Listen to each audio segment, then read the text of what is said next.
Pride and Prejudice by Jane Austen. Chapter 26. Mrs. Gardiner's caution to Elizabeth was punctually and kindly given on the first favourable opportunity of speaking to her alone. After honestly telling her what she thought, she thus went on. "You are too sensible a girl, Lizzie, to fall in love merely because you are warned against it. And, therefore, I am not afraid of speaking openly. Seriously, I would have you be on your guard. Do not involve yourself or endeavour to involve him in an affection which the want of fortune would make so very imprudent. I have nothing to say against him. He is a most interesting young man, and if he had the fortune he ought to have, I should think you could not do better. But as it is, you must not let your fancy run away with you. You have sense, and we all expect you to use it. Your father would depend on your resolution and good conduct, I am sure. You must not disappoint your father. My dear aunt, this is being serious indeed." "Yes, and I hope to engage you to be serious likewise." "Well, then, you need not be under any alarm. I will take care of myself, and of Mr. Wickham too. He shall not be in love with me, if I can prevent it." "Elizabeth, you are not serious now." "I beg your pardon, I will try again. At present I am not in love with Mr. Wickham. No, I certainly am not. But he is, beyond all comparison, the most agreeable man I ever saw, and if he becomes really attached to me, I believe it will be better that he should not. I see the imprudence of it. Oh, that abominable Mr. Darcy! My father's opinion of me does me the greatest honour, and I should be miserable to forfeit it. My father, however, is partial to Mr. Wickham. In short, my dear aunt, I should be very sorry to be the means of making any of you unhappy. But since we see every day that where there is affection, young people are seldom withheld by immediate want of fortune from entering into engagements with each other, how can I promise to be wiser than so many of my fellow creatures if I am tempted, or how am I even to know that it would be wisdom to resist? All that I can promise you, therefore, is not to be in a hurry. I will not be in a hurry to believe myself his first object. When I'm in company with him, I will not be wishing. In short, I will do my best. Perhaps it will be as well if you discourage his coming here so very often. At least, you should not remind your mother of inviting him." "As I did the other day," said Elizabeth with a conscious smile. "Very true, it will be wise in me to refrain from that. But do not imagine that he is always here so often. It is on your account that he has been so frequently invited this week. You know my mother's ideas as to the necessity of constant company for her friends. But really, and upon my honour, I will try to do what I think to be the wisest. And now I hope you are satisfied." Her aunt assured her that she was, and Elizabeth having thanked her for the kindness of her hints, they parted. A wonderful instance of advice being given on such a point, without being resented. Mr. Collins returned into Hertfordshire soon after it had been quitted by the Gardiners and Jane. But as he took up his abode with the Lucases, his arrival was no great inconvenience to Mrs. Bennet. His marriage was now fast approaching, and she was at length so far resigned as to think it inevitable, and even repeatedly to say, in an ill-natured tone, that she wished they might be happy. Thursday was to be the wedding day, and on Wednesday Miss Lucas paid her farewell visit. And when she rose to take leave, Elizabeth, ashamed of her mother's ungracious and reluctant good wishes, and sincerely affected herself, accompanied her out of the room. As they went downstairs together, Charlotte said, "I shall depend on hearing from you very often, Eliza." "That you certainly shall. And I have another favour to ask you. Will you come and see me? We shall often meet, I hope, in Hertfordshire. I am not likely to leave Kent for some time. Promise me, therefore, to come to Hunsford." Elizabeth could not refuse, though she foresaw little pleasure in the visit.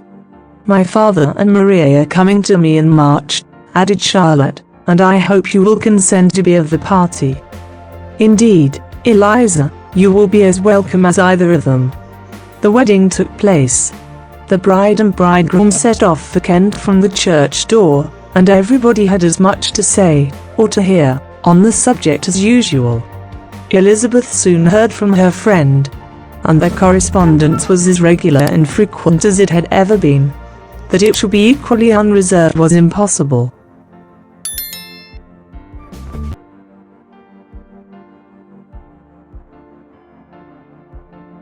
Elizabeth could never address her without feeling that all the comfort of intimacy was over, and though determined not to slacken as a correspondent, it was for the sake of what had been, rather than what was.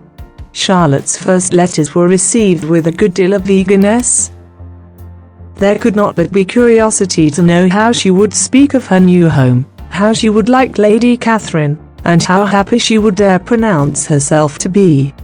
Though, when the letters were read, Elizabeth felt that Charlotte expressed herself on every point exactly as she might have foreseen. She wrote cheerfully, seemed surrounded with comforts, and mentioned nothing which she could not praise.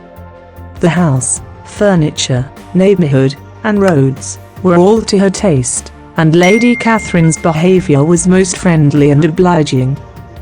It was Mr. Collins's picture of Hunsford and Rosings rationally softened, and Elizabeth perceived that she must wait for her own visit there to know the rest. Jane had already written a few lines to her sister to announce their safe arrival in London, and when she wrote again, Elizabeth hoped it would be in her power to say something of the Bingleys. Her impatience for this second letter was as well rewarded as impatience generally is. Jane had been a week in town without either seeing or hearing from Caroline. She accounted for it, however, by supposing that her last letter to her friend from Longbourn had by some accident been lost. "My aunt," she continued, "is going tomorrow into that part of the town, and I shall take the opportunity of calling in Grosvenor Street." She wrote again when the visit was paid, and she had seen Miss Bingley. "I did not think Caroline in spirits," were her words, "but she was very glad to see me, and reproached me for giving her no notice of my coming to London. I was right, therefore, my last letter had never reached her. I inquired after their brother, of course. He was well, but so much engaged with Mr. Darcy that they scarcely ever saw him. I found that Miss Darcy was expected to dinner. I wish I could see her. My visit was not long, as Caroline and Mrs. Hurst were going out. I dare say I shall see them soon here." Elizabeth shook her head over this letter. It convinced her that accident only could discover to Mr. Bingley her sister's being in town. 4 weeks passed away, and Jane saw nothing of him. She endeavoured to persuade herself that she did not regret it, but she could no longer be blind to Miss Bingley's inattention. After waiting at home every morning for a fortnight, and inventing every evening a fresh excuse for her, the visitor did at last appear. But the shortness of her stay, and yet more, the alteration of her manner would allow Jane to deceive herself no longer. The letter which she wrote on this occasion to her sister will prove what she felt. "My dearest Lizzie will, I am sure, be incapable of triumphing in her better judgment, at my expense, when I confess myself to have been entirely deceived in Miss Bingley's regard for me. But, my dear sister, though the event has proved you right, do not think me obstinate if I still assert that, considering what her behaviour was, my confidence was as natural as your suspicion. I do not at all comprehend her reason for wishing to be intimate with me, but if the same circumstances were to happen again, I am sure I should be deceived again. Caroline did not return my visit till yesterday, and not a note, not a line, did I receive in the meantime. When she did come, it was very evident that she had no pleasure in it. She made a slight, formal apology for not calling before, said not a word of wishing to see me again, and was in every respect so altered a creature. that when she went away I was perfectly resolved to continue the acquaintance no longer. I pity, though I cannot help blaming her. She was very wrong in singling me out as she did. I can safely say that every advance to intimacy began on her side. But I pity her, because she must feel that she has been acting wrong, and because I'm very sure that anxiety for her brother is the cause of it. I need not explain myself farther. And though we know this anxiety to be quite needless, yet if she feels it, it will easily account for her behavior to me. And so deservedly dear sees to his sister, whatever anxiety she must feel on his behalf is natural and amiable. I cannot but wonder, however, at her having any such fears now, because, if he had at all cared about me, we must have met, long ago. He knows of my being in town, I am certain, from something she said herself.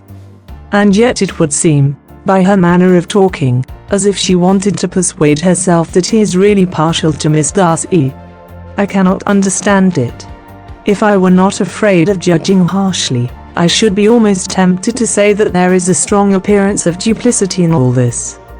But I will endeavor to banish every painful thought, and think only of what will make me happy, your affection, and the invariable kindness of my dear uncle and aunt. Let me hear from you very soon. Miss Bingley said something of his never returning to Netherfield again, of giving up the house, but not with any certainty. We had better not mention it. I am extremely glad that you have such pleasant accounts from our friends at Hunsford. Pray go to see them, with Sir William and Maria. I am sure you will be very comfortable there. Yours, etc. This letter gave Elizabeth some pain, but her spirits returned as she considered that Jane would no longer be duped, by the sister at least. All expectation from the brother was now absolutely over. She would not even wish for a renewal of his attentions. His character sunk on every review of it. And as a punishment for him, as well as a possible advantage to Jane, she seriously hoped he might really soon marry Mr. Darcy's sister, as by Wickham's account, she would make him abundantly regret what he had thrown away. Mrs. Gardiner about this time reminded Elizabeth of her promise concerning that gentleman, and required information. And Elizabeth had such to send as might rather give contentment to her aunt than to herself. His apparent partiality had subsided, his attentions were over, he was the admirer of someone else. Elizabeth was watchful enough to see it all, but she could see it and write of it without material pain. Her heart had been but slightly touched, and her vanity was satisfied with believing that she would have been his only choice, had fortune permitted it. The sudden acquisition of £10,000 was the most remarkable charm of the young lady to whom he was now rendering himself agreeable. But Elizabeth, less clear-sighted perhaps in this case than in Charlotte's, did not quarrel with him for his wish of independence. Nothing, on the contrary, could be more natural. And while able to suppose that it cost him a few struggle to relinquish her, she was ready to allow it a wise and desirable measure for both, and could very sincerely wish him happy. All this was acknowledged to Mrs. Gardiner, and after relating the circumstances, she thus went on, "I am now convinced, my dear aunt, that I have never been much in love. For had I really experienced that pure and elevating passion, I should at present detest his very name, and wish him all manner of evil. But my feelings are not only cordial towards him, they are even impartial towards Miss King. I cannot find out that I hate her at all, or that I am in the least unwilling to think her a very good sort of girl. There can be no love in all this. My watchfulness has been effectual. And though I certainly should be a more interesting object to all my acquaintances were I distractedly in love with him, I cannot say that I regret my comparative insignificance. Importance may sometimes be purchased too dearly. Kitty and Lydia take his defection much more to heart than I do. They are young in the ways of the world, and not yet open to the mortifying conviction that handsome young men must have something to live on as well as the plain,